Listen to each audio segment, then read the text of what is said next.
Guys आज इस video में हम अपने डार्ट प्रोग्रामिंग लैंग्वेज के चैप्टर 2 को पढ़ने वाले हैं, जिसके अंदर हम देखेंगे किस तरह से हम यूज़र से इनपुट लेके अपने प्रोग्राम को इंटरेक्टिव बना सकते हैं। इसके अलावा यार हम कॉन्स्टेंट्स को पढ़ने वाले हैं और इसके बाद हमारे पास कंट्रोल फ्लो आएगा, जिसके अंदर हम कंडीशनल स्टेटमेंट्स पढ़ेंगे, जिस तरह इफ़ एल्स और एल्स इफ जैसी प्रॉपर्टीज़ को पढ़ेंगे, स्विच स्टेटमेंट पढ़ेंगे, जिसकी मदद से हम अपनी जो स्टेटमेंट्स होंगी, अपना जो कोड होगा, उनके ऊपर कंडीशन सेट कर सकते हैं कि अगर ये कंडीशन ट्रू होती है तो ये स्टेटमेंट प्रिंट होनी चाहिए, अगर ये कंडीशन ट्रू नहीं होती तो ये वाली स्टेटमेंट प्रिंट होनी चाहिए। इसके अलावा यार हम लूपिंग स्ट्रक्चर को पढ़ने वाले हैं, जिसकी मदद से हम अपने किसी भी ब्लॉक ऑफ कोड को रिपीट करवा सकते हैं मल्टीपल टाइम। इसके अलावा बहुत सारी और चीज़ें देखने वाले हैं, जिस तरह से एक्सेप्शनल हैंडलिंग और कंटिन्यू स्टेटमेंट, ब्रेक स्टेटमेंट जैसी और बहुत सारी इंटरेस्टिंग चीज़ों को देखने वाले हैं। तो सबसे पहले जो हमारे पास चीज़ आती है वह है यूज़र इनपुट। अब जो यूज़र इनपुट है ना, user input allows program to interact with users by accepting input from them. ये चीज़ हमें अलाउ करती है कि हम यूज़र से इनपुट ले सकें और ताकि यूज़र भी इंटरेक्ट कर सके हमारे प्रोग्राम्स के साथ। तो ये एक बहुत ही इंटरेस्टिंग चीज़ होगी। मतलब अभी तक तो हम सिर्फ आउटपुट फंक्शन को पढ़ के क्या कर रहे थे, कोई भी चीज़ आती थी हमारे पास उसको कंसोल के ऊपर प्रिंट करवा रहे थे, स्क्रीन के ऊपर प्रिंट करवा रहे थे। लेकिन अब क्या होगा कि हम यूज़र से मतलब कोई चीज़ लेंगे और उसको स्क्रीन पर प्रिंट करवाएंगे। मतलब यूज़र अपना ओपिनियन हमारे सामने रख सकता है अगर हम लेना चाहें तो। In that we can take user input from the console using the stdin। ठीक है, इसको बोलते हैं standard input object from the Dart IO library. एक डार्ट::io लाइब्रेरी होती है हमारी। इसके अंदर हमें एक ऑब्जेक्ट मिलता है स्टैंडर्ड इनपुट, जिसकी शॉर्ट फॉर्म क्या है, stdin। इसका यूज करके क्या कर सकते हैं, हम यूजर से इनपुट ले सकते हैं। To read a line of text from the user we can use the read line sync method. ये एक मेथड होता है हमारे पास रीड लाइन सिंक, जिसकी मदद से हम यूजर से लिया गया टेक्स्ट जो भी होगा उसको रीड करेंगे और स्क्रीन पर प्रिंट करवाएंगे। नीचे एग्जाम्पल भी दी गई है। हम यहाँ पर आते हैं और अपनी एक न्यू फाइल बनाते हैं। फाइल हो गया हमारी main.dart और main.dart जो हमारी फाइल आई, इसके अंदर क्या करेंगे, सबसे पहले हम रखेंगे इंपोर्ट करेंगे लाइब्रेरी। इंपोर्ट होगी हमारी लाइब्रेरी है हमारी डार्ट। जो भी लाइब्रेरी आपने करनी है ना इंपोर्ट, उसको इस तरह से उसका ध्यान रखना है कि उसको सिंगल जो आपके पास होते हैं ना कोट्स, इनके अंदर लिखना है। इसके बाद आएंगे डार्ट और इसके साथ लिख देना आईओ। अभी ये जो हमारी लाइब्रेरी है वो इंपोर्ट हो गई। अभी यहाँ पे मैं इसको जूम कर लेता हूँ और ये लाइब्रेरी इंपोर्ट हो गई। इसके नीचे ये लाइन आती रहेगी जब तक हम इसको यूज़ नहीं करेंगे। तो जल्दी से इसे यूज़ कर लेते हैं, वॉइड मेन, और उसके बाद आएगा हमारे पास इस तरह से कुछ इसका जो जनरल स्ट्रक्चर है वो आ गया। और अभी सबसे पहले क्या करना है, हमें एक वेरिएबल डिक्लेयर कर लेते हैं कोई भी। जिस तरह से वेरिएबल डिक्लेयर बाद में करेंगे, पहले करते हैं प्रिंट। और यहाँ पे यूज़र से बोलते हैं कि एंटर, यूज़र को बोलते हैं कि एंटर योर नेम, कि तुम अपना नेम एंटर करो, योर नेम। और उसके बाद क्या कहेंगे, सेमी कोलन लगा देंगे यार, और यहाँ पे कोलन लगा देंगे, ये चीज़ अच्छी लगती है मुझे। उसके बाद यहाँ पे आएंगे और यहाँ पे आके अपना जो इनपुट फंक्शन है अभी वो लिखेंगे। सबसे पहले हम लिखेंगे स्ट्रिंग, और उसके बाद स्ट्रिंग के बाद अपने वेरिएबल का जो भी नेम रखना है, हम क्या लेना चाहते हैं, नेम। स्ट्रिंग मैं आपको पहले बता चुका हूँ डाटा टाइप्स में कि ये हमारे पास टेक्सुअल जो डाटा होता है ना, उसको यूजर या उसको प्रिंट करवाने के लिए, यूजर से लेने के लिए, जो भी अगर आप इस तरह की चीज़ यूज करना चाहते हो, टेक्सुअल डाटा को लेना चाहते हो या प्रिंट करवाना चाहते हो, तो क्या किस चीज़ का यूज कर सकते हो, आप किस डाटा टाइप का यूज कर सकते हो, स्ट्रिंग का यूज कर सकते हो। तो स्ट्रिंग आया हमारे पास। इसके बाद आएगा यार हमारे पास, इसको मैं इधर रखता हूँ, और फंक्शन आएगा stdin, और ये आएगा स्टैंडर्ड इनपुट, और उसके बाद आएगा रीड लाइन सिंक। तो ये भी आ गया, और इसके बाद यहाँ पे सेमीकोलन लगा देना यार आपने। और ये यहाँ पे ना ये लाइन शो करता ही रहेगा, लाल लाइन, जब तक आप क्या करोगे, यहाँ पे स्ट्रिंग के साथ क्वेश्चन मार्क नहीं लगाओगे। ये आपके पास होता है कि यार अभी ये नल लेबल एक स्ट्रिंग है, ठीक है, जिसके अंदर हमने कोई भी वैल्यू अभी रखी नहीं है, कोई स्टोर नहीं करवाई, क्योंकि हम यूजर से लेकर वही वैल्यू प्रिंट करवाना चाहते हैं। तो ये क्या करेगा, ये एरर इस तरह से थ्रो करता ही रहेगा। तो इसको ख़त्म करने के लिए यहाँ पे आप क्वेश्चन मार्क लगा सकते हो, या फिर यहाँ पे आप डबल क्वेश्चन मार्क लगा सकते हो, लेकिन मैं यही रिकमेंड करूँगा स्ट्रिंग के साथ ही आप लगा दो। अभी उसके बाद क्या करना है, जो यूज़र से इनपुट लेंगे उसको प्रिंट भी करवाना है, और यहाँ पे लिख देंगे हम हेलो। जो भी यूज़र होगा उसको बोल देंगे हेलो, और यहाँ पे उस बंदे का नाम आ जाएगा। नाम क्या आएगा, जो भी वो एंटर करेगा। तो ये हमारे पास यहाँ पे नेम होगा। अभी यहाँ पे मैं एक दफ़ा आपको बता देता हूँ कि ये प्रोग्राम किस तरह से काम करेगा। पहले हम क्या करेंगे, यूज़र, ये लाइन प्रिंट होगी हमारे कंसोल के ऊपर, जो यूज़र को बताएगी कि तुमने अपना यहाँ पे नेम एंटर करना है। जब भी कोई यूज़र नेम एंटर करेगा तो वो क्या होगा, ये जो हमारा वेरिएबल है ना नेम वाला, इसके अंदर स्टोर हो जाएगा। और इसके अंदर स्टोर होने के बाद अब हम जहाँ भी चाहें इसको प्रिंट करवा सकते हैं। और हमने नीचे इसके प्रिंट जो फंक्शन है वो लिख के इसको प्रिंट करवा लिया, तो ये ग्रीटिंग मैसेज हो जाएगा। तो इस तरह से आप ये कर सकते हो काम। अभी यहाँ पर करता हूँ मैं इस प्रोग्राम को रन। यहाँ पे टर्मिनल को ओपन कर लेते हैं। यहाँ पे आके हमने क्या करना है, अपना लिख देना है program dot main dot dot. तो ये अभी क्या करेगा, एंटर योर नेम करने का बोलेगा, तो अपना नेम एंटर कर दूंगा मैं। नेम मैं कर देता हूँ डेव जी। तो ये क्या बोलेगा, हेलो डेव जी। ठीक है, तो ये एक ग्रीटिंग मैसेज है। अभी कोई भी नेम आप दोबारा से इसको रन करके एंटर करोगे तो इसी तरह से ये मैसेज प्रिंट करवाएगा। और ये देखो कितनी इंटरेस्टिंग चीज़ है ना यार। अभी मतलब यूज़र से इनपुट ले रहे हैं हम, और हमारी जो ऐप है वो किसी न किसी हद तक ये एक ऐसी ऐप बन गई जिससे यूज़र से उसका ओपिनियन लेके हम उसको प्रिंट करवा सकते हैं। तो ये एक अच्छी चीज़ है। तो उसके बाद जो हमारे पास आता है, हाँ ये तो देख लिया अभी कि हमने किस तरह से यार लेना है यूज़र से input as a textual data. लेकिन अगर हमें ऐसा इनपुट लेना पड़ जाए जो हमारे पास इंटीजर हो, तो उसके लिए क्या कर सकते हैं, उसके लिए हम इंटीजर डाटा टाइप का यूज़ कर सकते हैं। तो इसके लिए यहाँ पर आऊँगा मैं यहाँ पे, और यहाँ पे हम बोल देंगे एंटर द नंबर। और उसके बाद क्या करेंगे, उसके बाद यहाँ पे हम स्ट्रिंग की जगह पे लिखेंगे इंट।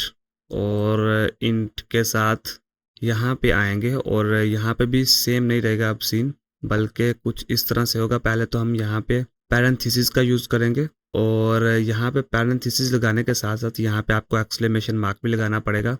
और एक्सक्लेमेशन मार्क लगा के यहाँ पे शुरू में आपने आना है और इन डॉट पार्स लिखना है। अगर ये लिखोगे तभी आप क्या कर सकते हो, इंटीजर लेके उसको प्रिंट करवा सकते हो। तो ये बड़ी इंपॉर्टेंट चीज़ है कि जो भी आपने करना है, इंटीजर्स वो वाली वैल्यूज होंगी हमारी जिनके अंदर डेसिमल पॉइंट नहीं होगा। यहाँ पे मैं जो हमारा कंपाइलर है इसको एक दफ़ा क्लीन कर लेता हूँ, और उसके बाद इसको प्रिंट करवाते हैं। इंटीजर वो वाली वैल्यूज होंगी जहाँ पे हमारे पास क्या होगा, डेसिमल पॉइंट वाली वैल्यूज नहीं होंगी, बल्कि वो वाली वैल्यूज होंगी जो डेसिमल पॉइंट के बगैर होंगी, वही प्रिंट करवा सकते हैं सिर्फ यहाँ पे आप। ठीक है, यूजर से लेके अगर यूजर कोई ऐसी वैल्यू एंटर करेगा जो डेसिमल पॉइंट वाली होगी तो ये एरर जनरेट करेगा। अभी यहाँ पर आते हैं हम, और यहाँ पे आकर लिखता हूँ मैं डॉट, और उसके बाद आएगा मेन डॉट डॉट। और यहाँ पे क्या आएगा, एंटर द नंबर का बोल रहा है, और नंबर हम एंटर करेंगे 78 कर देता हूँ। और ये कहेगा हेलो 78 ही कह रहा है, लेकिन यहाँ पे मुझे ये भी चेंज करना पड़ेगा, नंबर चेंज कर देता हूँ यहाँ पे। और यहाँ पे बोल देता हूँ मैं दी एंटर्ड नंबर इज। और उसके बाद यहाँ पे क्या करेंगे, हम नंबर लिख देंगे जो ये ऊपर लिखा हुआ है। तो ये अभी यहाँ पे अगर मैं दोबारा इसको रन करूँ, लेकिन सेव कर लेना है आपने पहले। अगर सेव नहीं करोगे तो ये क्या करेगा, ये मसला खड़ा करेगा आपके लिए। उसके बाद आते हैं डॉट, और एक दफ़ा इसको क्लीन करना पड़ेगा यार, क्लियर कर लेता हूँ मैं। और हाँ अभी क्लियर हो जाएगा। और यहाँ पे आकर क्या करेंगे, डॉट मेन डॉट डॉट। और यहाँ पे क्या करेगा, एंटर द नंबर 67 करते हैं, और बोलेगा दी एंटर्ड नंबर इज 67। ठीक है, तो इस तरह से आप क्या कर सकते हो, इंटीजर वैल्यूज को यूजर से लेकर प्रिंट करवा सकते हो। लेकिन अगर डेसिमल पॉइंट वाली वैल्यूज आप प्रिंट करवाना चाहते हो तो उसके लिए डबल कीवर्ड का यूज कर सकते हो। डबल आपके पास डाटा टाइप है, और यहाँ पे कोई मतलब स्पेशल चीज़ नहीं करनी। बस क्या करना है, जो आपके पास होगा ना इंटीजर जहाँ पे लिखा होगा इंट, वहाँ पे डबल बस लिख देना, बाकी सारा प्रोसेस सेम ही रहेगा इसमें। ठीक है, यहाँ पे आते हैं दोबारा से और लिखते हैं डॉट मेन डॉट डॉट। और यहाँ पे आके अपना नंबर एंटर करेंगे 89.7। तो ये बोलेगा दी एंटर्ड नंबर इज 89.7। अभी हमने ये भी देख लिया कि टेक्सुअल डाटा को किस तरह से लेकर प्रिंट करवाना है, इंटीजर वैल्यूज को किस तरह से प्रिंट करवाना है, और डबल वैल्यूज जिनके अंदर डेसिमल पॉइंट होगा उनको किस तरह से प्रिंट करवाना है यूजर से लेके। ये सारी चीजें हमने देख ली, और आपने देखा यार ये कितना इंटरेस्टिंग प्रोसेस है। उसके बाद हम आते हैं अपने कांस्टेंट की तरफ, और जो कांस्टेंट है, constant are values that do not change during the execution of a program. Constant की जो पहली सबसे प्रॉपर्टी है वो ये है कि यार ये एग्जीक्यूशन के दौरान चेंज नहीं होंगी वैल्यूज, ठीक है। एक दफ़ा हमने जब डिक्लेयर कर दी तो वही चलती रहेंगी, चेंज नहीं होगी। जो आपने वेरिएबल्स में देखा था ये उससे उलट है। पीछे तो हम वेरिएबल्स यूज करते रहे ना सारा। वेरिएबल्स में क्या करते थे, हम एक वैल्यू लिखी, उसको बाद में जहां भी चाहते थे हम चेंज करवा लेते थे। अभी यहाँ पर मैं वेरिएबल की सबसे पहले आपके सामने एग्जाम्पल लिखता हूँ, वेरिएबल्स हमारे पास किस तरह से काम करते थे। तो इनको मैं पहले क्या करूँगा, कॉमेंट कर दूंगा। और यहाँ पे वेरिएबल, हमारे पास एक वेरिएबल था इंट, मैं लिख देता था मैक्स आइटम्स, और मैं रख देता हूँ उसको इज इक्वल टू 100। या फिर एज करके मैं कर सकता हूँ कि एज है मेरी क्या, जो भी एज में लिख सकता था, लेकिन मैक्स आइटम वाली एग्जांपल भी ठीक है। और इसको मैं करता था प्रिंट, और उसके बाद मैं कर देता था कि जो भी हमारा वेरिएबल है उसको लिख देते हैं मैक्स आइटम्स आ जाएगा। और उसके बाद यहाँ पे सेमी कोलन भी लगा देना है आपने, तो सेमी कोलन आ जाएगा। अब इसको अगर मैं प्रिंट करना चाहता हूँ, और अच्छा एक चीज़ आपने ध्यान में रखनी है कि इसको डायरेक्ट भी आप क्या कर सकते हो, प्रिंट करवा सकते हो। तो डायरेक्ट करने के लिए क्या करना पड़ता है आपको, यहाँ पे आके एक बिन फोल्डर आएगा आपका, और बिन फोल्डर के अंदर अपनी जो डार्ट वाली फाइल है उसको मूव करवा दो। तो उसके बाद जब भी आप रन बटन पे क्लिक करोगे ना तो डायरेक्ट हो जाएगा। मेरा जो अभी मैं इस चीज़ को क्यों यूज़ कर रहा था बार बार, डार्ट मेन डॉट डार्ट वाली, ये एक मतलब जो रन वाली फाइल है ना, इसमें अक्सर एरर आ जाता है, मतलब जो बिगनर्स होते हैं उनका। तो मैं इसलिए यूज़ कर रहा था कि किसी को मतलब इस तरह का एरर फेस ना करना पड़े। तो अगर किस मतलब ये सबसे आसान तरीका ये होता है कि आप जाओ टर्मिनल में और इस तरह से अपनी फाइल को एग्जीक्यूट करवा लो। तो यहाँ पे अब आपने बिन फोल्डर के अंदर अपनी फाइल को रखना है, और जो आपने फोल्डर का नेम रखना है उसके अंदर ना तो कोई स्पेशल कैरेक्टर यूज़ करना है, ना कोई स्पेस होनी चाहिए। अगर कोई इस तरह का स्पेस हुई या फिर कोई स्पेशल करैक्टर हुआ तो ये यहाँ पे रन नहीं होगा। अभी यहाँ पे रन बटन पे क्लिक करता हूँ मैं, और ये रन हो जाएगा मेरा प्रोग्राम। और ये क्या प्रिंट करवा रहा है, 100। ये क्या बोल रहा है, 100 प्रिंट करवा रहा है डायरेक्ट। लेकिन अगर मैं इस चीज़ को बाद में चेंज करना चाहूँ, मैं यहाँ पे आता हूँ और मैक्स आइटम करता हूँ। मैं कहता हूँ ये किसके इक्वल रख दूँ, मैं ये रख देता हूँ 99 के इक्वल। तो मतलब एक आइटम मेरे पास कम हो गया। और इसके बाद मैं प्रिंट करता हूँ इसको, और प्रिंट मैं किस तरह से करवा सकता हूँ, यहाँ पे आऊँ और डॉलर साइन आएगा मेरे पास, मैक्स आइटम लिख दूंगा। और अभी जब मैं इसको रन करूंगा तो देखो आप क्या आता है, यहाँ पे रन बटन पे आना पड़ेगा और यहाँ पे 99 प्रिंट करवाएगा। ये 100 भी प्रिंट करवा रहा है और 99 भी, क्योंकि मैंने बाद में चेंज कर दी वैल्यू। ये तो मेरे पास थी कन्वीनियंस, या फिर ये मेरे पास एक सहूलत थी इसमें वेरिएबल्स में। लेकिन अगर मैंने इसी चीज को किया कांस्टेंट के साथ तो मैं इसको चेंज नहीं करवा सकता हूँ। और कांस्टेंट को पहले देख लेते हैं कि किस तरह से हम डिक्लेयर कर सकते हैं। कांस्टेंट को फाइनल एंड कॉन्स्ट कीवर्ड का यूज करके डिक्लेयर कर सकते हैं। अब इनके भी अपने यूज केस हैं। फाइनल कहाँ पे यूज होगा, final keyword is use for values that are known at run time, जो कि आप रन टाइम पे जानते होंगे, and can not be change after initialisation. जब एक दफा ये वैल्यूज इनिशियलाइज कर दी गई उसके बाद चेंज नहीं होंगी। अब जो कॉन्स्ट कीवर्ड है is use for compile time constant which are known and fixed during the compilation phase, जो कि हमारे पास ऐसा जो कंपाइल टाइम कांस्टेंट होते हैं ना उनके लिए कॉन्स्ट कीवर्ड यूज किया जाता है। अब यहाँ पर ये दोनों चीजें ना, मैं समझता हूँ ये दोनों लास्ट वाले पॉइंट थोड़े से मतलब ऐसे हो सकते हैं जो आपको परेशान कर रहे हों और थोड़ी सी कन्फ्यूजन क्रिएट कर रहे हो। लेकिन मैं आपको यही बोलूंगा कि सिर्फ एक दफा पढ़ लो इन्हें, 2 दफा पढ़ लो, 10 दफा पढ़ लो। अगर उसके बाद भी समझ नहीं आती तो मतलब अभी आपका टाइम नहीं इसको अच्छा समझने के लिए, ठीक है। तो अभी आप यहाँ से आगे मूव कर सकते हो किसी एक चीज पे। मतलब इस तरह ना स्ट्रिक्ट ना हो जाना कि इसको मैं पूरी तरह समझूंगा तो तभी आगे जाऊंगा। कुछ चीजें आपको आहिस्ता आहिस्ता आगे जाके ऑटोमेटिकली खुद ब खुद समझ जाती चली जाएंगी। तो अभी यहाँ पे हम क्या करेंगे, जो हमारा डाटा टाइप था ना इंट मैक्स, इसको क्या करूंगा मैं इसको कन्वर्ट कर दूंगा जिस तरह कॉन्स्टेंट में, वेरिएबल का अपने कॉन्स्टेंट में कन्वर्ट कर दूंगा। अब यहाँ पे आएगा फाइनल इंट, लिख देता हूँ मैं इंट मैक्स आइटम। और जैसे मैंने फाइनल इंट मैक्स आइटम लिखा ना तो ये देखो नीचे जो मैक्स आइटम है इसके बोल रहा है कि the final variables max item can only be set once, ठीक है। ये कहता है सिर्फ एक ही दफा सेट हो सकता है। क्यों, क्योंकि यहाँ पे मैं कॉन्स्टेंट का यूज कर रहा हूँ। कॉन्स्टेंट वो वाली वैल्यूज है जो चेंज नहीं हो सकती बाद में, जब एक दफा आप उनको इनिशियलाइज करवा लो। तो अभी अगर मैं रन भी करता हूँ ना तो ये मेरे पास एरर थ्रो करेगा। तो ये बोल रहा है कि built error exist in your program, के आपके प्रोग्राम में एरर आ रहा है, या फिर शो एरर्स करो या डिबग एनीवे करो। तो शो एरर्स में जब करता हूँ तो ये वही चीज बोल रहा है कि आप क्या कर सकते हो, the final variable max item can only set once. ये आप सिर्फ एक ही दफा सेट कर सकते हो, दोबारा इसको मतलब जो इसकी वैल्यू वो चेंज नहीं कर सकते। तो यही होता है वेरिएबल और कांस्टेंट में फर्क, कि वेरिएबल को आप बार बार चेंज कर सकते हो और कांस्टेंट को चेंज नहीं कर सकते हो। अब क्वेश्चन ये है कि यार ये कहाँ पे मतलब अगर मतलब इतनी कन्वीनियंस थी हमारे पास वेरिएबल्स में, तो फिर इसको क्यों यूज़ करते हैं यार। तो इनके अपने यूज़ केसेस होते हैं।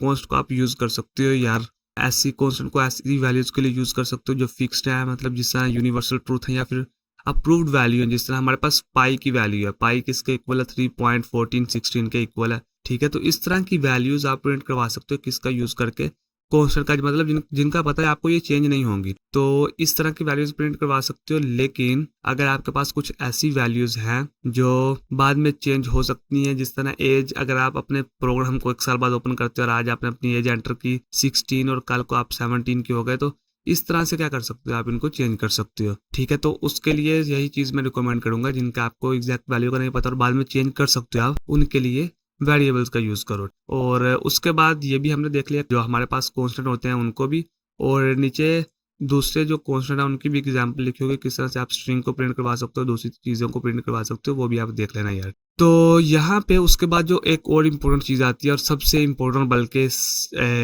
ये भी इम्पोर्टेंट है, इसके बाद ये एक इम्पोर्टेंट है चीज़, लेकिन ये बहुत ही इम्पोर्टेंट है यार, कंडीशनल स्टेटमेंट्स। अब कंडीशनल स्टेटमेंट के अंदर क्या आती है, इफ आती है, एल्स इफ आती है, एंड स्विच स्टेटमेंट आती है। ठीक है, conditional statement allows us to execute different blocks of code based on certain conditions.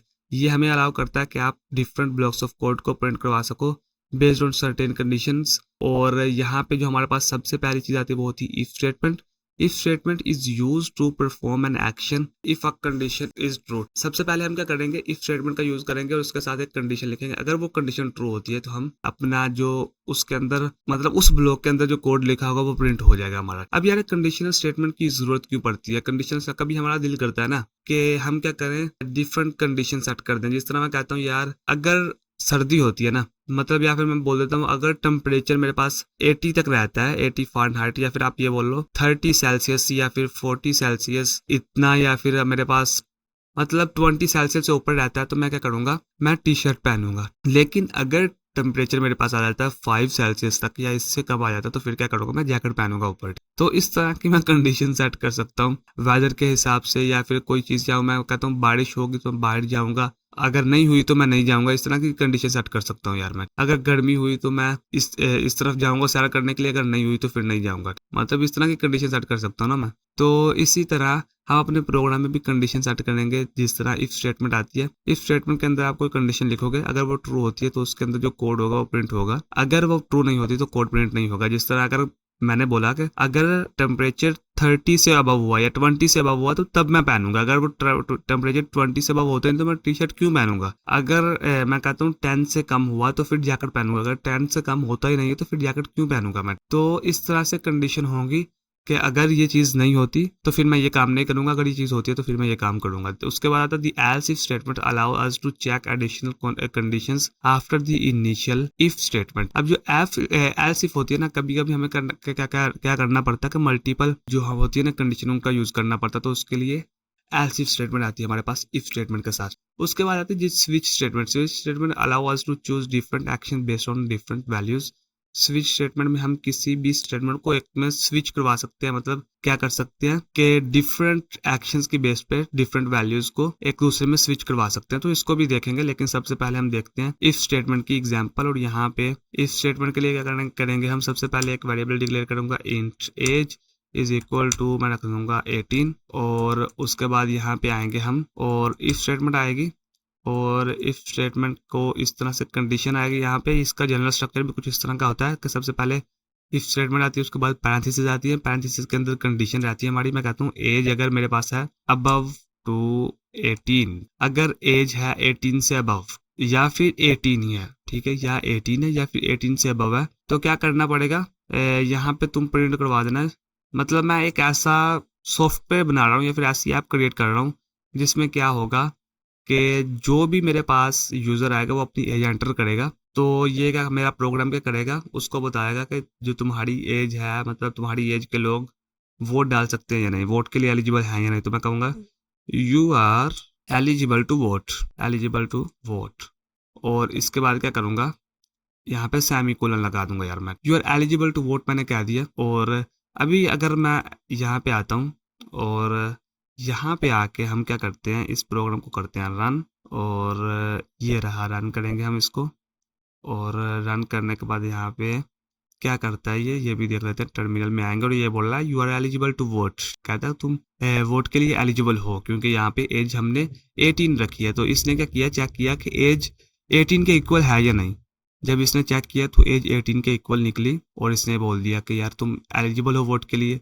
लेकिन अगर मैं यहाँ पे कर देता हूँ 28, तो फिर क्या बोलेगा ये, फिर क्या बोलेगा, फिर भी ये यही बोलेगा या कुछ और बोलेगा, ये चेक करते हैं। तो जब हमने किया 18 से ऊपर तो फिर भी बोल रहा है you are eligible to vote. और ये क्यों बोल रहा है, क्योंकि हमने कहा अगर एज 18 से अबव भी है तो फिर भी क्या करना है, तुमने यही प्रिंट करवाना है कि you are eligible to vote. तो ये तो दोनों केसेस में हमारी कंडीशन ट्रू रही।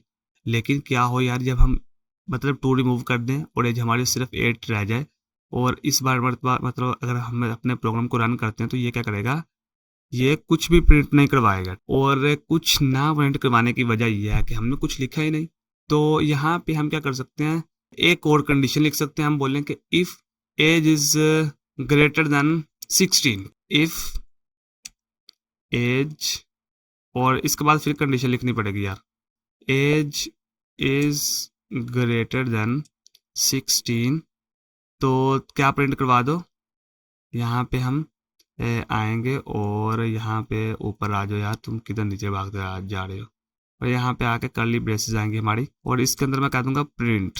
और प्रिंट के बाद मैं क्या कहूँगा कि you can apply for driver licence. मतलब इस तरह की मैं कंडीशन सेट कर सकता हूँ कि अगर तुम मतलब 16 से बड़े हो लेकिन 18 से कम हो तो फिर क्या करोगे, तुम वोट तो नहीं डाल सकते हो लेकिन ड्राइवर लाइसेंस के लिए तुम अप्लाई कर सकते हो। तो यहाँ पे अभी अगर मैं करता हूँ 18 से करके कम, इसको कर देता हूँ 16 या 17 कर देता हूँ। तो जब इसको मैं रन करता हूँ तो ये क्या प्रिंट करवाएगा, इसको प्रिंट करवाना चाहिए कि you can apply for driver licence. उसने वही प्रिंट करवाया, you can apply for driver licence. तो हमने मतलब यहाँ पे क्या किया, 16 तक कंडीशन सेट कर दी। लेकिन अभी अगर 16 से कम आता है तो फिर हमारे पास कोई बचता नहीं है जो ऐसा मतलब पॉइंट का जिसको हम प्रिंट करवा सके। तो यार ये तो हमने किया मतलब इफ स्टेटमेंट को यूज करके डबल कंडीशन लगाई। लेकिन आप यहाँ पे एल्स इफ स्टेटमेंट का यूज करके भी लगा सकते हो और ये अच्छी प्रैक्टिस भी यही है कि आप एल्स इफ स्टेटमेंट का यूज करो और फिर उसके साथ आप मतलब मल्टीपल कंडीशन का यूज कर सकते हैं। एक तो हमारे पास कंडीशन ये थी और दूसरी हमने कंडीशन का ये यूज किया। जब हमारे पास मल्टीपल कंडीशंस होंगी तो हम क्या करेंगे, इफ स्टेटमेंट के साथ एल्स इफ स्टेटमेंट का यूज करेंगे। लेकिन अगर इन दोनों के मतलब इन दोनों में से कोई चीज नहीं है हमारे पास तो क्या कहेंगे हम कि यू आर, अगर इसके बाद एक स्टेटमेंट और हमारे पास आती है वो होती है एल्स स्टेटमेंट, ठीक है। लेकिन एल्स स्टेटमेंट के साथ कभी भी आपने कंडीशन नहीं लगानी और नहीं लगा सकते हो आप, ठीक है। अगर लगाओगे तो फिर ये एरर जनरेट करेगा। और एल्स स्टेटमेंट के अंदर वो वाला, अगर मतलब आपने ये लिखा, ये कंडीशंस लिखी, इनके अलावा अगर कुछ भी आता है तो ये क्या करेगा, जो एल्स स्टेटमेंट के अंदर आपका लिखा होगा ना कंटेंट, ठीक है, या फिर जो भी स्टेटमेंट लिखी होगी वो प्रिंट करवा देगा। जिस तरह मैं यहाँ पर आता हूँ और यहाँ पे आकर प्रिंट करवाता हूँ you are not eligible to vote. तो यहाँ पे आके मैं लिख देता हूँ 17 से भी कम करके 7 लिख देता हूँ। और इस दफ़ा अगर मैं रन करूँगा ना तो ये क्या करेगा, ये प्रिंट करवाएगा कुछ इस तरह से कि you are not eligible to vote. और इसको करवाना भी चाहिए क्योंकि अभी तो ये बहुत छोटा हो गया ना, तो इसको इतना भी ज़्यादा छोटा नहीं होना कि ये सारी चीज़ें समझ भी ना सके। तो इस तरह का बंदा वोट नहीं कर सकता, ठीक है, वोट के लिए मतलब एलिजिबल नहीं है, ठीक है। उसके बाद क्या करेंगे हम, उसके बाद ये भी हमने देख लिया इफ स्टेटमेंट किस तरह से काम करती है, एल्स स्टेटमेंट किस तरह से काम करती है और एल्स स्टेटमेंट किस तरह से काम करती है। लेकिन यहाँ पर मेरे दिमाग में एक बहुत ही इंटरेस्टिंग प्रोग्राम आया यार, उसको यूज कर सकते हैं। उसको मतलब यहाँ पे देख सकते हैं हम। प्रोग्राम कुछ इस तरह का होगा कि हम किसी भी यूजर के स्कोर को चेक करके उसका ग्रेड असाइन करेंगे उसको। तो इसको मैं जरा कमेंट करता हूँ एक दफ़ा और यहाँ पे हम आते हैं और यहाँ पे आके मैं एक वेरिएबल क्रिएट करता हूँ इंट, और वो आ जाएगा ग्रेड इज इक्वल टू, रख देते हैं हम किस के रखें, 78 का रख देता हूँ। मैं बताता हूँ 78 ग्रेड है इस बंदे का, किसी का भी हो सकता है यार। 78 कम है यार, 78 आना नहीं चाहिए, 98 कर देता हूँ मैं, ठीक है। 78 भी आ जाए तो बुराई नहीं है यार, मेहनत लगती है इसमें भी। लेकिन अगर 98 आ गया, 98 आ गया तो मैं बोलूँगा कि तुमने क्या करना है, सबसे पहले आओ इफ स्टेटमेंट आएगी हमारे पास और कंडीशन हम रख देंगे अगर ग्रेड है, अरे ग्रेड बोल दिया मैंने, स्कोर लिखना था। तो अगर स्कोर है मेरा किसी भी बंदे का अबव टू 90। अगर 90 से अबव है किसी का स्कोर तो क्या करेगा, प्रिंट तुमने करवा देना है कि ग्रेड कौन सा है, ग्रेड है उसका। लेकिन ये किसके अंदर करवाना है, ये हमारे पास आएगा इन्वर्टेड कोमास के अंदर। ग्रेड क्या आएगा, ग्रेड है ए, तो ए ग्रेड आएगा यार। ठीक है, उसके बाद यहाँ पे सेमीकोलन लगा देना है। उसके बाद फिर एक कंडीशन आएगी, और दूसरी कंडीशन किस तरह से हम लगा सकते हैं आपको ये तो अभी पता ही होगा, एल्स इफ का यूज करके। एल्स इफ का यूज करके दूसरी कंडीशन लगा के अगर किसी का ग्रेड है 80 से अबव, तो उसकी उसका ग्रेड कौन सा होगा, उसका ग्रेड होगा हमारे पास, प्रिंट करके बोलेंगे ग्रेड बी। तो अगर किसी की है हमारे पास ग्रेड जिसका आएगा 80 से अबव मार्क्स हैं, तो उसका ग्रेड क्या आएगा, बी। और इसी तरह एक और एल्स इफ स्टेटमेंट आएगी हमारे पास, एल्स इफ, और इसके अंदर हम स्कोर बोलेंगे अगर 70 से अबव है, तो फिर क्या करना है, फिर यहाँ पे प्रिंट करवाओ तुम। प्रिंट क्या करवाना है, प्रिंट करवा दो ग्रेड सी, के इसका ग्रेड क्या है, सी है। इसी तरह हम क्या कर सकते हैं, एक और कंडीशन लिख सकते हैं, एल्स इफ, और यहाँ पे क्या बोलेंगे, स्कोर अगर है 60 से अबव, 60 से अबव है तो उसका ग्रेड क्या आएगा, यहाँ पे आएंगे हमारे पास कर्ली ब्रेसेस भी आएंगे, इनको मैं क्यों भूल जा रहा हूँ, और प्रिंट, और यहाँ पे आएगा ग्रेड क्या है, ग्रेड डी। और अगर ये भी किसी का नहीं आता ना, तो फिर लास्ट ही ऑप्शन है वो है एल्स, और उसके बाद आएगा ग्रेड एफ, जो कि मैं कहूँगा किसी का भी नहीं आना चाहिए। और अगर आ जाए तो फिर क्या करो, डबल मेहनत करके ऊपर आ जाओ फर्स्ट ग्रेड में। तो यहाँ पे आएगा ग्रेड ई, ओ ई बोल रहा हूँ, ग्रेड एफ बोल देते हैं डायरेक्ट, तो बहुत देर हो गई, ग्रेड एफ आ जाएगा। ई को हम करेंगे स्किप, तो एफ आ जाएगा। अगर किसी का यहाँ से भी कम होता है तो क्या करेगा, वो प्रिंट एफ करेगा। अभी यहाँ पर मैं इस प्रोग्राम को रन करता हूँ, और 98 को सामने रख के क्या बोलना चाहिए, इसको इसको प्रिंट करवाना चाहिए ग्रेड ए, और हम चेक करेंगे कि ग्रेड ए प्रिंट करवाता भी है नहीं, और करवाया इसने ग्रेड ए प्रिंट करवाया। लेकिन अगर हमारे पास आता है ग्रेड 61, तो ये क्या प्रिंट करवाएगा, ये भी चेक कर लेते हैं। और जब मैं रन पे क्लिक करूंगा तो ये बता देगा कि क्या प्रिंट करवाना है इसने। ये प्रिंट करवाएगा ग्रेड डी, और इसने ग्रेड डी प्रिंट करवाया बड़े अच्छे तरीके से। तो इस तरह से यार हमारे पास इफ एंड एल्स इफ और एल्स स्टेटमेंट काम करती है। तो ये भी हमारे पास जो कंडीशनल स्टेटमेंट वो भी कवर हो गई। उसके बाद जो आती थी वो होती थी यार स्विच स्टेटमेंट, और स्विच स्टेटमेंट की एग्जांपल यहाँ पर आपके सामने लिखी हुई है, स्ट्रिंग डे मंडे, और इसकी भी मैं लिख के दिखा देता हूँ यार आपको एग्जाम्पल। तो यहाँ पे आऊंगा मैं और इसको कमेंट कर दूंगा। जो हमारा पुराना कोड था, एक दफा ना मैं क्या करूँ, यहाँ पे आके इसको थोड़ा सा आपको शो भी करवा दूं कि यहाँ पे किस तरह से ये नज़र आ रहा है, ताकि ये ना हो कि आपको बाद में सही नज़र ही ना आ रहा हो। तो ये यहाँ पे आके हम इसको भी कमेंट कर देंगे, और उसके बाद यहाँ पे आएंगे, और यहाँ पे आके क्या लिखेंगे, स्ट्रिंग, और ये सेव कर दिया मैंने, सेव नहीं करना था बल्कि स्ट्रिंग लिखना था। और स्ट्रिंग के अंदर हमने डाटा मतलब स्टोर करवाना है। और यार इस एग्जाम्पल पे मैं टाइम ज़ाया करे बगैर क्या कर सकता हूँ, यहाँ पे इसको कॉपी करके लिख सकता हूँ, और इसको समझा सकता हूँ आपको, ठीक है, अगर सिर्फ समझाना ही है तो, क्योंकि इस पर बहुत ज़्यादा टाइम वेस्ट नहीं कर सकता मैं।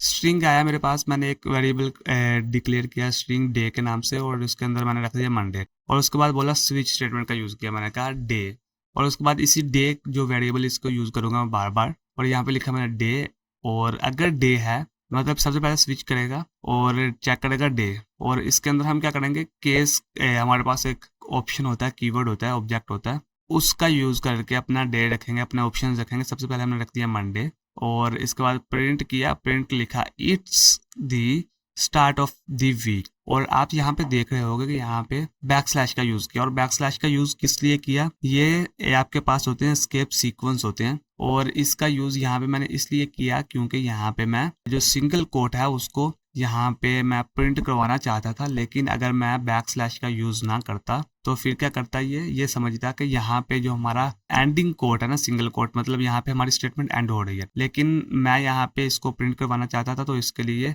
जब भी आप किसी इस तरह के स्पेशल कैरेक्टर को प्रिंट करवाना चाहते हो तो आपको स्केप सीक्वेंस का यूज करना पड़ेगा, नहीं तो ये आपके पास एरर जनरेट कर सकता है, और करेगा error generate.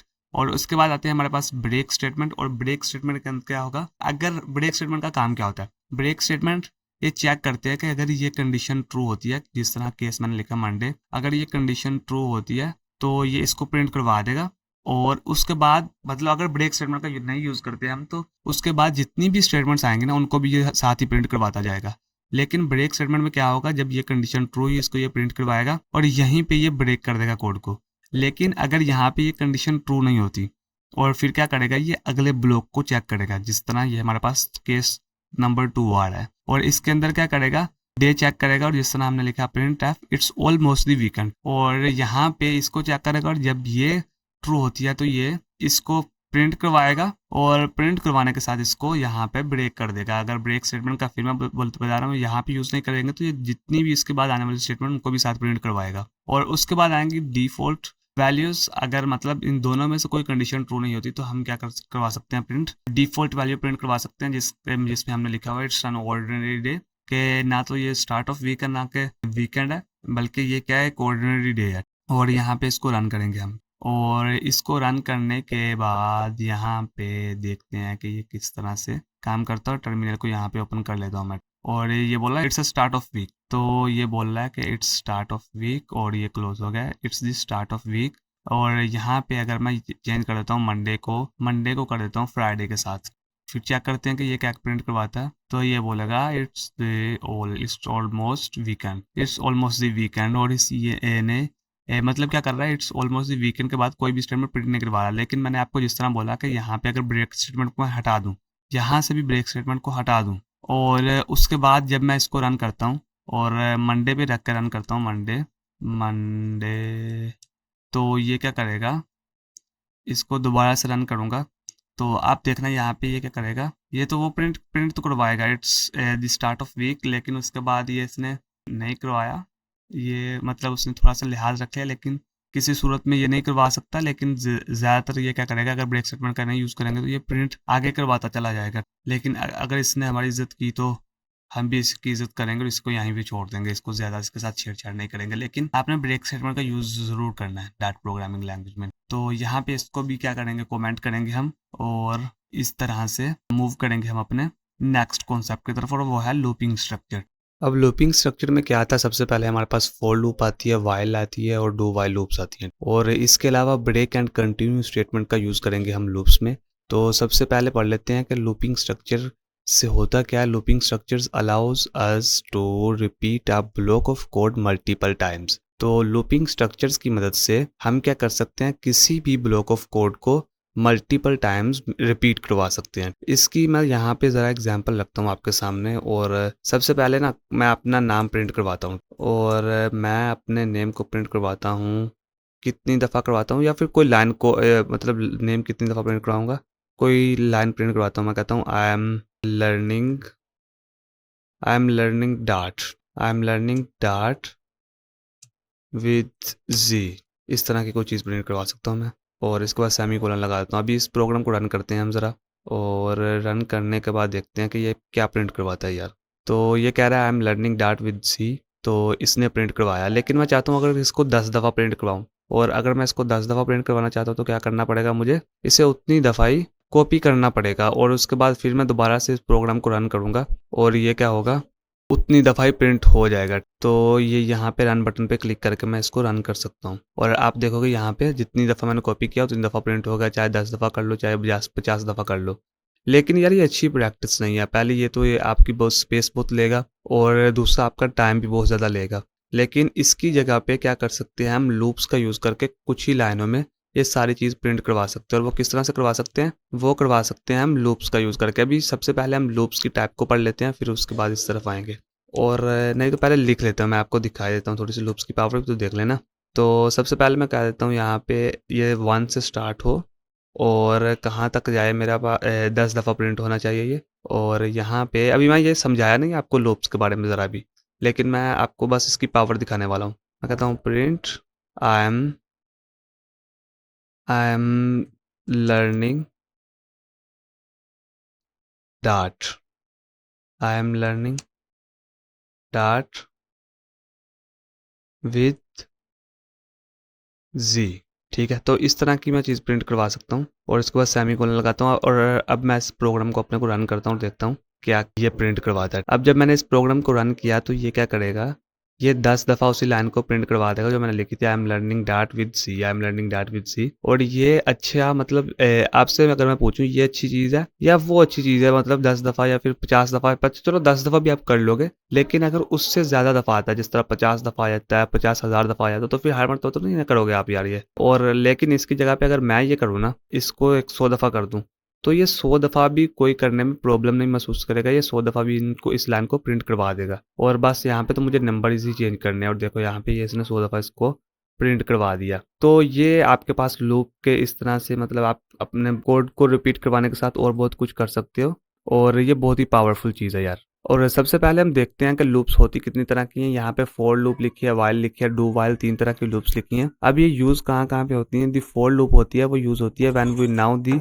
Number of iteration in advance, जब हमें नंबर ऑफ इटरेशंस का पहले से पता है। और तब हम किसका यूज़ कर सकते हैं, फॉर लूप का यूज़ कर सकते हैं, मतलब एग्जैक्ट नंबर ऑफ इटरेशंस का पता है। अभी इससे क्या मुराद है मैं बताता हूँ आपको। जिस तरह यहाँ पे मैंने लिखा 10 दफ़ा, मतलब 10 टाइम इसको क्या करना है, प्रिंट करवाना है। तो मुझे एग्जैक्ट पता था कि कितनी दफ़ा मैंने इसे प्रिंट करवाना है, तो इस सूरत में क्या करूँगा मैं, इस सूरत में फॉर लूप का यूज़ कर सकता हूँ। इसी तरह आती है मेरे पास वाइल लूप। अब वाइल लूप का क्या करेंगे, वाइल लूप यूज तब होती है जब क्या करो, when the number of iteration is determined bye a condition. पहले हम कंडीशन चेक करें और उसके बाद ये डिटरमिन करें कि यार यहाँ पे मतलब इतनी दफ़ा मैं इसको प्रिंट करवाना चाहता हूँ। इटरेशंस को आप बाद में डिटरमिन करें, तो तब क्या कर सकते हो आप, वाइल लूप का यूज कर सकते हो। इसी तरह आपके पास डू वाइल लूप आती है। डू वाइल लूप से सिमिलर ही होती है। जिस तरह वाइल लूप और फॉर लूप काम करती है, ये भी उसी तरह करती है, लेकिन इसमें ना जो फ़र्क होता है वाइल लूप में और डू वाइल लूप में, वो ये होता है कि ये always executes the block of code at least once. While loop में क्या होता है कि ये एक दफ़ा कम से कम क्या करते हैं, चेक करता है कंडीशन को, फिर प्रिंट करवाता है। अगर कंडीशन ट्रू हुई तो जो इसके अंदर स्टेटमेंट लिखी होगी वो प्रिंट होगी, अगर कंडीशन ट्रू नहीं होती तो यहाँ ये स्टेटमेंट प्रिंट ही नहीं होगी। लेकिन वाइल लूप में क्या होगा, कंडीशन को चेक करने से पहले ये स्टेटमेंट एक दफ़ा प्रिंट करवा देता है, फिर कंडीशन चेक करता है कि अगर कंडीशन ट्रू है तो फिर दोबारा ये प्रिंट करवाता है, अगर कंडीशन ट्रू नहीं है तो फिर दोबारा से ये टर्मिनेट कर देता है। तो ये इस तरह से काम करती हैं यार। और इसके बाद आती है ब्रेक स्टेटमेंट और कंटिन्यू स्टेटमेंट। ब्रेक स्टेटमेंट का आप बहुत ज़्यादा यूज़ करोगे जब लूप्स को यूज़ कर रहे होगे, ये लूप्स में बहुत ज़्यादा हेल्पफुल रहती हैं आपकी। Break statement is use to exit a loop premature, मतलब जब भी आप क्या करोगे ना, आप मतलब चाहते हो कि जो आपकी लूप है वो एकदम से मतलब अपना काम करना छोड़ जाए। जिस तरह मैंने लिखा यहाँ पे 10 दफ़ा मैंने लिखा, लेकिन मैं चाहता हूँ कि यहाँ पे यार किसी सूरत में मुझे ज़रूरत पड़ गई कि मैं 5 दफ़ा सिर्फ प्रिंट करवाना चाहता हूँ, तो मैं क्या कर सकता हूँ, यहाँ पे कंडीशन लगा के ब्रेक स्टेटमेंट का यूज़ करके इसको सिर्फ 5 दफ़ा ही पे रिस्ट्रिक्ट कर सकता हूँ, उसके बाद ये प्रिंट नहीं होगा। इसी तरह कंटिन्यू स्टेटमेंट में क्या होता है, कंटिन्यू स्टेटमेंट में आपकी जो लूप होती है उसकी जो करंट इटरेशन होती है ना, वो क्या करती है, स्किप हो जाती है और नेक्स्ट जो होती है इटरेशन उस पर ये प्रोसीड कर जाता है। अभी इससे क्या मुराद है मैं आपको सामने एक एग्जाम्पल रखूंगा, लेकिन सबसे पहले हम देखेंगे for loop, while loop, do while loop जैसी प्रॉपर्टीज को। फॉर लूप आपने देख लिया, इसके बाद आते हैं हम वाइल लूप की तरफ, और इसको मैं कमेंट कर दूंगा। वाइल लूप जो होती है ना यार, वो कुछ इस तरह से काम करती है।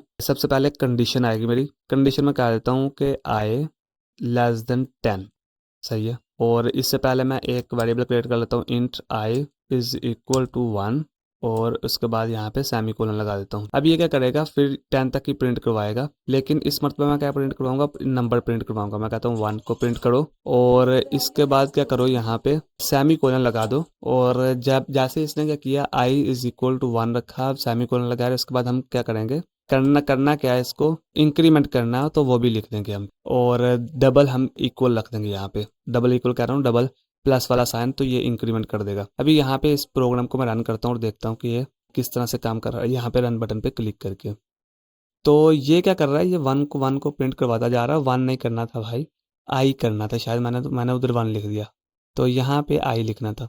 आई एम सॉरी, क्योंकि यहाँ पे आई मैंने लिखा था तो आई लिखना था। तो अभी दोबारा से इसको करूँगा तो ये चेंज होता रहेगा, और ये तकरीबन 9 तक करवाएगा, क्योंकि हमने बोला था 10 से लेस देन होना चाहिए। लेकिन अगर यहाँ पे मैं लेस देन और इक्वल टू 10 रख दूँ तो फिर कहाँ तक ये प्रिंट करवाएगा, ये कंप्लीट 10 तक प्रिंट करवाएगा। 1 से स्टार्ट होकर 10 तक इसको प्रिंट करवाएगा। और इसी तरह यार मैं नेगेटिव भी कर सकता हूँ इसको। मैं वो किस तरह से कर सकता हूँ, मैं कहता हूँ जी यहाँ पे आ जाए इस तरह से, और यहाँ पे 10 कर दूँ मैं, और यहाँ पे अभी रहने दूँ 1, और इस तरह से मतलब मैं 10 से 1 पे भी आ सकता हूँ, उल्ट भी कर सकता हूँ ये सारा निज़ाम। और ये यहाँ पे माइनस लगा देता हूँ मैं, और इसके बाद क्या करेंगे, हम ये देखेंगे कि क्या करता है। ये 10 से नीचे आ रहा है, 10, 9, 8, 7, और ये सारा उलट निज़ाम कर दिया इसने। तो आप इस तरह से भी कर सकते हो। इसी तरह आपके पास आती है डू वाइल लूप, लेकिन यहाँ पे एक चीज़ मैं आपको करके दिखाना चाहता हूँ, वो ये है कि यार यहाँ पे अगर कंडीशन ट्रू नहीं होती है, कंडीशन ट्रू नहीं होती, कंडीशन ये होती है कि लेस देन 1 कह देता हूँ मैं,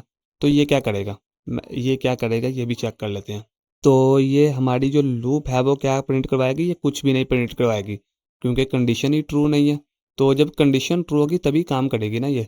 तो जब कंडीशन ट्रू नहीं होगी तो ये काम नहीं करेगी। तो इस तरह से आपने इस चीज़ को ज़हन में रखना है। अभी मैं क्या करूँगा, इसको कमेंट कर दूंगा और अभी हम मूव करेंगे अपनी नेक्स्ट लूप की तरफ, और इसको कमेंट करने की ज़रूरत नहीं है। तो अभी आएंगे हम डू वाइल लूप की तरफ, और डू वाइल लूप में चेक करते हैं कि ये क्या कर रहा है। डू वाइल लूप में सबसे पहले आपके पास स्टेटमेंट आएगी, जिस तरह मैं कहता हूँ प्रिंट, और आई लिख देता हूँ यहाँ पे, और उसके बाद सेमीकोलन लगा देते हैं हम। और उसके बाद कंडीशन आएगी यार हमारी, कंडीशन में बोलता हूँ आई लेस देन, मतलब यहाँ पे भी ना गलत कंडीशन लिखता हूँ मैं, और यहाँ पे जब मैं गलत कंडीशन लिख के रन करता हूँ इसको, तो ये 1 प्रिंट करवाएगा, और मतलब 10 प्रिंट करवा दिया इसने, क्योंकि यहाँ पे सबसे पहले 10 ही आ रहा था ना। तो क्योंकि आई को हमने 10 के इक्वल रखा, हालांकि इसको नहीं प्रिंट करवाना चाहिए था क्योंकि कंडीशन ही ट्रू नहीं है। लेकिन जो डू वाइल लूप है उसमें क्या होगा, उसमें एक दफ़ा पहले जो भी आपकी स्टेटमेंट होगी वो प्रिंट होगी, उसके बाद लूप चेक मतलब चेक करेगा कंडीशन, अगर कंडीशन ट्रू नहीं है तो फिर उसके बाद कोई भी कंडीशन, कोई भी स्टेटमेंट आपके पास एग्जीक्यूट नहीं होगी। तो यही वाइल लूप और डू वाइल लूप में डिफरेंस होता है। तो अभी हम आते हैं जो हमारे पास है ब्रेक एंड कंटिन्यू स्टेटमेंट उसकी तरफ। और जो ब्रेक स्टेटमेंट होती है ना यार, ये आपके पास मैंने आपको बोला कि इमीडिएटली लूप को एग्जिट करने के लिए यूज़ की जाती है। और इसके लिए यहाँ पे मैं क्या करता हूँ, एक लाइन को कमेंट कर देता हूँ और इस पे लिखेंगे हम ब्रेक। और जो ब्रेक है ना, यही है हमारे पास जो जनरल स्ट्रक्चर होता है ना ब्रेक स्टेटमेंट का, वो यही होता है। जहाँ भी आप इसको यूज़ करना चाहते हो वहाँ पे ब्रेक लिख दो। इसको हम यूज़ करके देखेंगे फॉर लूप में। और फॉर लूप में जो सबसे पहले चीज़ आएगी हमारे पास वो आएगी आई को हमने रख दिया, कहेंगे 0 से स्टार्ट होगा, बल्कि 1 से स्टार्ट कर लेते हैं। और ये कहाँ तक जाएगा, 10 तक जाना चाहिए, लेस देन और इक्वल टू 10 कर देते हैं, 10 तक ये चलनी चाहिए स्टेटमेंट हमारी। और उसके बाद यहाँ पे हम लाएंगे इफ़ स्टेटमेंट, ठीक है। और इससे आपको ये भी चीज़ पता चलनी चाहिए कि फॉर लूप के अंदर हम इफ़ स्टेटमेंट का भी यूज़ कर सकते हैं, एल्स इफ का भी यूज़ कर सकते हैं, इस तरह की जो कंडीशन है उनका भी यूज़ कर सकते हैं। अभी यहाँ पर मैं एक कंडीशन सेट करता हूँ कि आई इज इक्वल टू 5। जब भी ये 5 के इक्वल आए तो क्या होना चाहिए, यहाँ पे इसको ब्रेक कर देना चाहिए। ये जो लूप है वो ब्रेक हो जानी चाहिए। और इसके बाद मैं कहूँगा कि यहाँ से इफ स्टेटमेंट से बाहर निकल के हमने क्या करना है, प्रिंट प्रिंट आई लिख दूंगा मैं, और यहाँ पे सेमी कोलन आएगा मेरे पास। और उसके बाद इस प्रोग्राम को रन करके देखते हैं यहाँ पे ये किस तरह से काम कर रहा है। तो ये क्या कर रहा है, यहाँ पे जैसे ही आता है ना, 1 से स्टार्ट हुआ, 2 तक गया, और 3 पर भी गया, ये 5 पर जैसे ही आता है ना, 4 तक तो इसने सभी चीज़ों को प्रिंट करवाया, लेकिन 5 पर जैसे आया तो इसने क्या किया, लूप को टर्मिनेट कर दिया, 5 को प्रिंट ही नहीं करवाया। और यही होता है कि ये लूप को इमीडिएटली एग्जिट कर देता है, उसी वक्त टर्मिनेट करके रख देता है। और उसके बाद आता है हमारे पास कंटिन्यू स्टेटमेंट। और कंटिन्यू स्टेटमेंट में क्या होता है कि जो भी आपके पास करंट इटरेशन होती है ना, जिस तरह 5 का हमने रखा है कंडीशन सेट की, तो ये 5 को स्किप कर देगा और बाकी सारे नंबर्स को प्रिंट करवाएगा। तो मैं इसको भी रन करके दिखा देता हूँ आपको।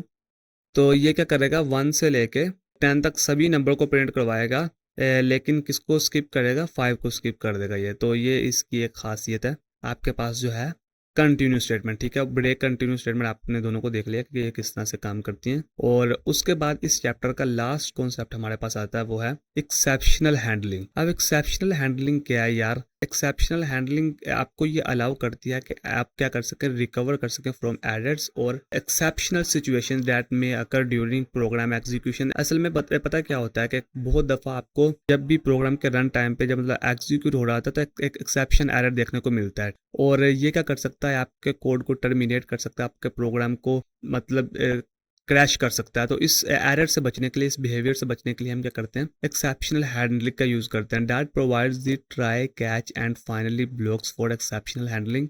इसके अंदर try catch and finally blocks जैसे आपके पास ब्लॉक्स आते हैं, जिनकी मदद से आप क्या कर सकते हैं, एक एक्सेप्शनल को हैंडल कर सकते हैं। तो इस तरह से हमने एक्सेप्शन को हैंडल करना है कि अगर कोई ऐसा मतलब बिहेवियर देखने को मिलता भी है तो क्या करेगा, ये उसको पकड़ लेगा, और हमारा जो है कोड है, वो प्रोग्राम है, वो सेव रहेगा हमारा, ठीक है, उसको कोई प्रॉब्लम नहीं आएगी। The try block contains the code that might through an exception. और ट्राई ब्लॉक क्या है, इसके अंदर हम चेक कर रहे होते हैं कि क्या यहाँ पे एक्सेप्शन है तो नहीं है कहीं।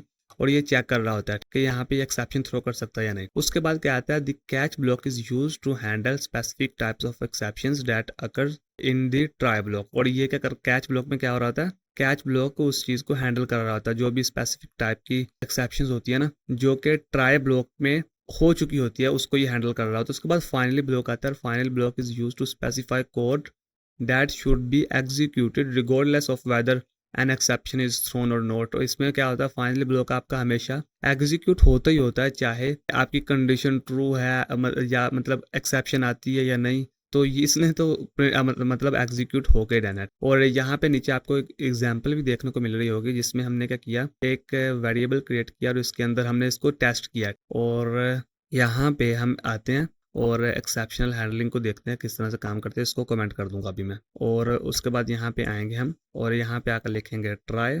और ट्राई के अंदर जो सबसे पहली चीज़ हमने लिखनी है वो है इंट रिजल्ट। इसके अंदर ही वही सारी आएगी कंडीशन। और हम कह रहे हैं 10 डिवाइडेड बाय, और इसको डिवाइड करके देखना है हमने किस पे, 0 पे। और ये हमें टेस्ट करके देगा यहाँ पे एक्सेप्शन है या नहीं। और उसके बाद इसको प्रिंट भी करना है। प्रिंट हम कहेंगे कि रिज़ल्ट को हमने प्रिंट करना है। और यहाँ पे रिज़ल्ट को रख देते हैं किसके इक्वल, रिज़ल्ट को रखना है हमने रिज़ल्ट के इक्वल। और यहाँ पे डॉलर रिज़ल्ट लगा देना यार, और ये प्रिंट हो जाएगा रिज़ल्ट आपका। और इसके बाद सेमी कोलन लगाना है और यहाँ पे आपकी एक्सेप्शन आएगी। और इसके अंदर हम क्या करेंगे, प्रिंट लिख के करेंगे एरर अकर्ड, एरर अकर्ड लिख देंगे। और इसके बाद यहाँ पे सेमी कोलन लगा देंगे। और इसके बाद हमारी फाइनली स्टेटमेंट आएगी। और ये मैंने आपको पहले भी बताया कि ये एग्जीक्यूट होकर रहेगी, ये परवाह किए बगैर कि यहाँ पे एक्सेप्शन है या नहीं।